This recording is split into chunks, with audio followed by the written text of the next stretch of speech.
So this is a video I'm really excited about. Yes, I have my PWI stuff on, but we're not going to just talk about PWI. Not going to be so much about collectibles today. Basically, I'm going to tell you how I got into the wrestling magazines, my journey with them, and it's going to be a lot of fun. And the magazines I'm going to be looking at were called the Apter Mags, named after Bill Apter. That's what we knew them as, because even though Bill did not run or own the magazines, he was the guy we saw on TV. He was the guy we saw handing out the year-end awards. He was the guy commentating on the Lords of the Ring and Great American Bash videotape. Even had the scouting reports segment on the Saturday night show. So he was the face of the magazines. So before I start, I want to put things into perspective for 1985. At this point, the territory system is still alive. Not that I knew about it, because Northeast was WWF country, and that's what I got. Got the house shows by here. That's the TV I saw. Did not yet have cable, so I wasn't aware there was anything other than the WWF. I thought that was wrestling, but the magazines would change all that. So my first magazine was Inside Wrestling, August 1985.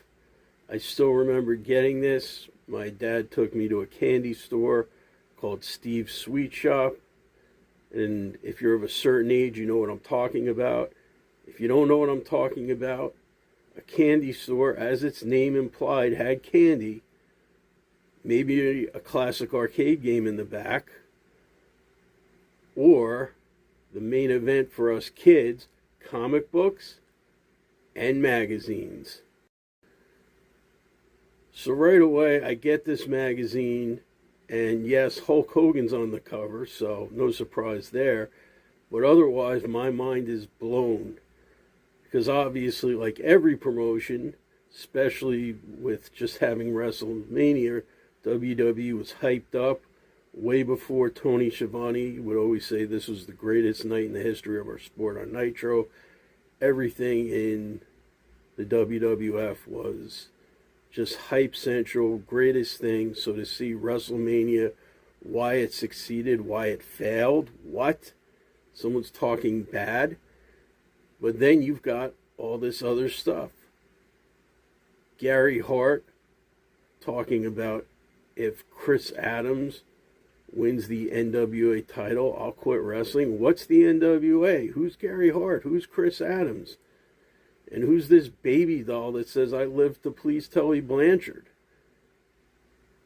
And that was really just the start. So let's take a look inside. So here's one of the articles I'm talking about. You see Gary Hart, you see Chris Adams, and for the first time, I see the Nature Boy Ric Flair. But I'm not going to lie, I'm still a kid. Hulk Hogan's this big superhero, and I'm looking at Ric Flair and I'm like, he's not a big deal. So here's another interesting thing. You have Inside Wrestling's official ratings, and you can see not only in the top 15, Ric Flair, again, there's the Nature Boy, Rick Martel, and then Hulk Hogan at number 3. And then you've got, again, new to me, the NWA, the AWA, and third, the WWF.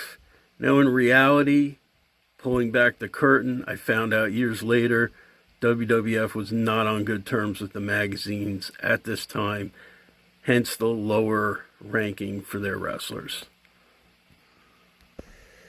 You've got the classic interview section for Inside Wrestling, the hot seat. Here we have the aforementioned baby doll. And I love these interviews. But then there was something that would really take it to the next level for me. So what blew my mind was right here. We had not only this magazine, Inside Wrestling, but we had other magazines. So you see an ad for The Wrestler. There's Road Warrior Hawk, and I'm thinking, wow, he looks pretty cool. You got Magnum TA, Kerry Von Erich. So this is really a whole new world being opened up to me. And again, I was a big WWF fan, but I was very curious to explore this new expanded world of professional wrestling. Move ahead 1 month to September 1986 cover date. This time it's The Wrestler. And again, another candy store. This time it was the one across from my grandparents' house. We'd visit them every month. And I would pick up either a comic book or a magazine. Sometimes both. So in this case, I picked up The Wrestler, and you can right away see a contrast between the more serious NWA. There's Ric Flair again. Rick Morton challenges Ric Flair. Should I quit the Rock and Roll Express? And I'm wondering, who are the Rock and Roll Express? But again, the contrast, and then you see Adrian Adonis's startling transformation in the WWF. This magazine had a lot of cool features, so let's take a look. So the interview segment or section in The Wrestler was just called Q&A. And the interesting thing here was, again, if you were only a WWF watcher, you would see people who left. They would give their storyline reasons for leaving. So again, it's kind of expanding on that world you saw on TV. And the other contrast here is you would see violence. Here you see some blood with the Sarge and Abdullah the Butcher. Now, WWF had done matches in the past, but again, 1985, Hulk Hogan, the superhero, very family friendly. So this was something different. Then you had the X-ray panel, where you would have a panel of then legends talk about a current wrestler, and it was pretty much what you would expect. The fan favorites, the good guys, would say nice things about the good guy wrestlers, and the bad guys would say good things about the rule breakers. And in the opposite way, if it was a bad guy featured, the fan favorites would say, oh, this guy brawls too much, he's got a bad attitude. And if it was a good guy wrestler, the bad guy, like a Killer Kowalski here, would say, this guy needs to toughen up. Then you have this looking back with Matt Brock, the grizzled veteran. Spoiler, decades later, not a real person, just a character for the magazines, but this just made the magazines that much more fun to read. Here you see the ratings. Ric Flair still on top, but relations with the magazines and the WWF are getting better, because there's Hulk Hogan at number 2.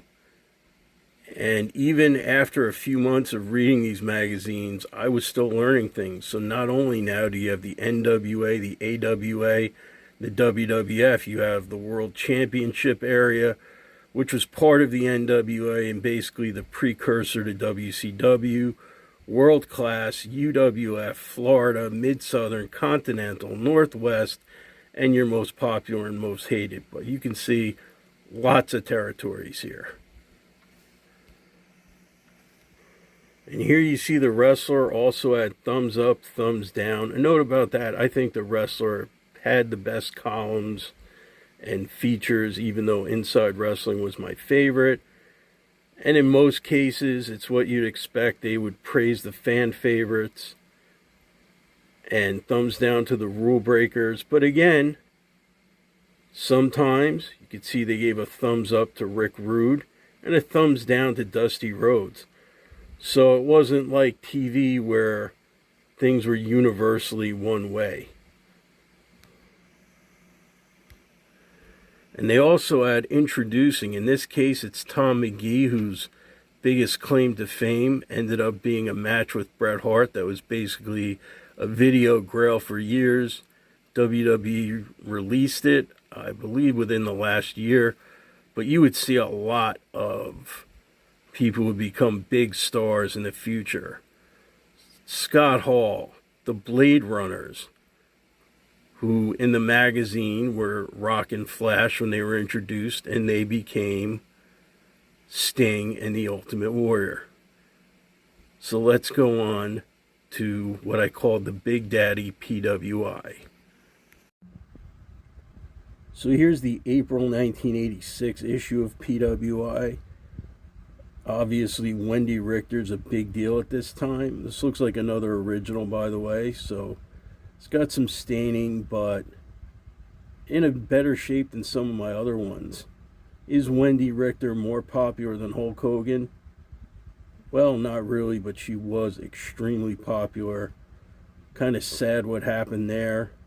Now, PWI did have cool columns and such, but my favorite thing, the giant full-color pinup.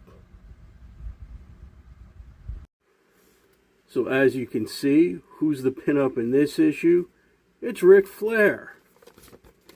There you see the pinup. There you see the classic 10 pounds of gold. And obviously by this time I'm realizing Flair's a big deal, even though I still think at this time again that he would have no chance against Hulk Hogan.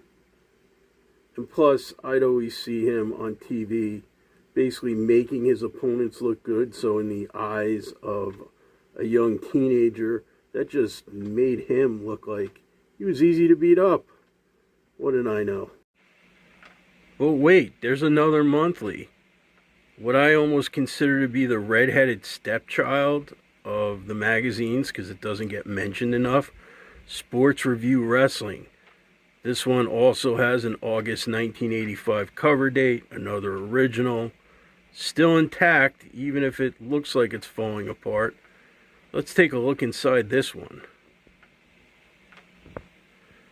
We have the Inquiring Reporter, which was a unique feature where they would ask the fans to answer basically a kayfabe question.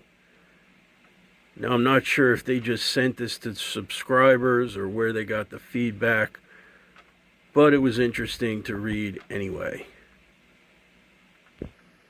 Another feature for the fans, top wrestlers, answer your question of the month. In this case, which sport did you enjoy more and find more demanding, football or professional wrestling?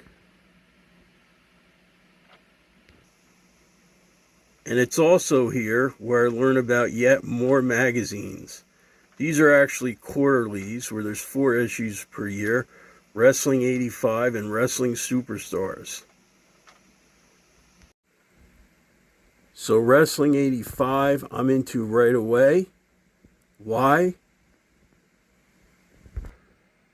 Because this magazine has slick paper, and while there are black and white photos, it's got a lot of color. My favorite feature in this magazine, the Manager's Forum. This one features none other than a guy, again, I've said it in past videos, polarizing figure today. I think he just tells it like he sees it, no filter, and that is, of course, Jim Cornette. Nice shot of the missing link here. Another feature for Ric Flair. And WWF getting their coverage. Wrestling returns to network TV. That's, of course, referring to the debut of Saturday night's main event. Last but not least, you have Wrestling Superstars. I actually didn't warm up to this one immediately, but then they had the Superstar Dream Match, fantasy booking, one of my favorite things to read. You guys have seen this issue before because I have it signed, but you can see they would have the wrestlers in their prime and do a story around that. The Legend of 67 meets the Hulkster of 87. And the other thing I liked was the Superstar Action Gallery.